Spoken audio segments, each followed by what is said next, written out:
წამლები, რომლებიც მხოლოდ რეცეპტით გაიცემა, მომავალი წლიდან ახალი საკანონმდებლო რეგულაციები ამოქმედება. მოქალაქეები ექიმის რეცეპტის გარეშე მეორე ჯგუფის მედიკამენტებსაც ვეღარ იყიდიან. ამ ჯგუფში ანტიბიოტიკები, გულ-სისხლძარღვთა დაავადებების საშუალებები, ჰორმონული და ონკოლოგიური პრეპარატებია.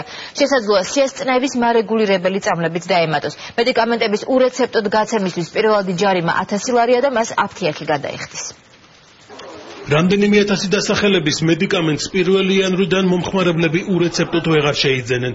კონკრეტული შეზღუდვა პირველი და მეორე ჯგუფის მედიკამენტებს შეეხება.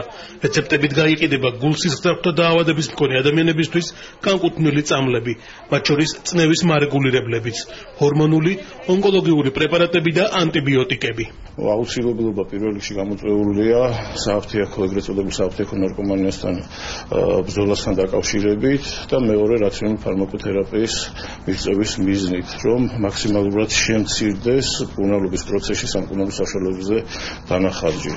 აკრძალვები დაწესდება არასრულწლოვანებზე წამლების მიყიდვაზეც.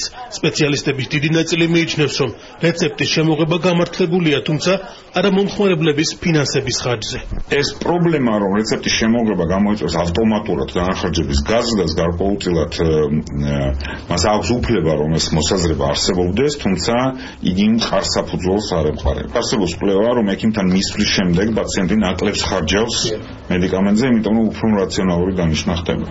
აქედან გამომდინარე, წამლის რაციონალური მოხმარებით ზოგადად საზოგადოება დახარჯავს ნაკლებს წამალზე, თუმცა კი ამ დანაზოგიდან შეიძლება მოუწიოს ნაწილის გადახდა ექიმთან მისვლის დროს. ფარმაცევტული საქმიანობის შესახებ კანონში შეტანილ ცვლილებაზე უკვე მუშაობენ პარლამენტში. კანონმდებლების შეზღუდვის შემოღების აუცილებლობას ნარკოდამოკიდებულების გაზრდილი რაოდენობით ხსნიან. მეორე ჯგუფის პრეპარატებში, მაგალითად ანდანტე, მაგალითად მოვიყვან, ეს არის საძილე საშუალება, მაგრამ გადაჭარბებული დოზებით მისი მიღება იწვევს ნაყოფი უთრობას.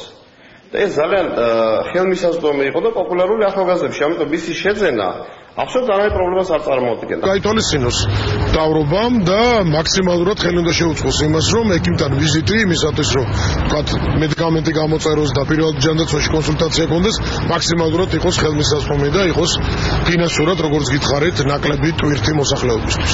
ჯანდაცვის სამინისტროს ახალ რეგულაციას უკვე მოყვა არაერთგვაროვანი შეფასება მოქალაქეებში. ურეცეპტოდ არ უნდა გაიყიდოს. იმიტომ რომ 1000 რაღაცეები რო იყიდება, რა ქვია. ბოდიში და ნარკომანები რო იყიდულობენ და სვამენ. რა თქმა უნდა გაართულებს, იმიტომ რომ ეს ყველაფერი ოჯახის ექიმმა უნდა დაფთოს მაგისნება. ოჯახის ექიმთან მისასვლელად კიდე არის დრო საჭირო და არის კიდე იქ ვიცი, როგორც ვიცი, არის რიგები, რაც ეს საყოველთაო დაზღვევა.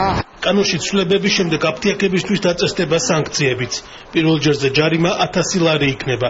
განმეორების შემთხვევაში თანხაც გაორმაგდება. დარღვევის მესამედ დაფიქსირების დროს კი ფარმაცევტულ კომპანიას საქმიანობა შეუჭერდება.